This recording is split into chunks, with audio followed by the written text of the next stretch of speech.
బొల్లిని మునిస్వామి నాయుడు గారు. ఈయన కమ్మనై చిత్తూరు జిల్లా తిరుత్తని ప్రాంతానికి చెందిన మునిస్వామి నాయుడు గారు మద్రాస్ ప్రెసిడెన్సీకి 2వ ప్రీమియర్గా పనిచేశారు.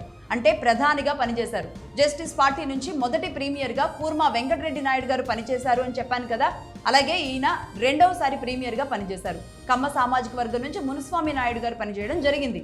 బ్రాహ్మణులు అనేవాళ్ళు లేకుండా మొదలైన జస్టిస్ పార్టీలో మునిస్వామి నాయుడు గారు ప్రీమియర్ అయ్యాక బ్రాహ్మణులను కలుపుకుపోవాలి, అందరం కలిస్తేనే సమాజం అని మన వ్యతిరేకతని గాంధీ నెహ్రూకి చూపించాం. అక్కడి వరకు అది అయిపోయింది, ఇంకా దీన్ని ఆపేద్దాం, పార్టీలోకి బ్రాహ్మణులు కూడా తీసుకుందాము అన్న ప్రపోజల్ని పార్టీలో పెట్టారట. అయితే మన పార్టీ స్ఫూర్తి దెబ్బతింటుందని మిగతా వారు ఒప్పుకోలేదట. అలాగే ఆయన జమీందార్ అండ్ ఎస్టేట్ అబాలిషన్ యాక్ట్ కూడా తీసుకురావడం జరిగింది. అంటే జమీందారులుగా ఉన్న వారి దగ్గర ఉన్న 1000 ఎకరాల భూములను, గ్రామాలను వారి నుంచి లాక్కుని పేదలకు పంచడం అన్నమాట. కొందరు జమీందారులు, ఎస్టేట్ అధికారులు స్వయంగా ఇచ్చిన భూములు కొన్నైతే ఇంకొందరు ఈ చర్యని ఒప్పుకోలేదు. ఆయన పైన ఏకంగా గవర్నర్కి కూడా కంప్లైంట్ ఇచ్చారు. అయినా ఆయన వెనక్కి తగ్గలేదు.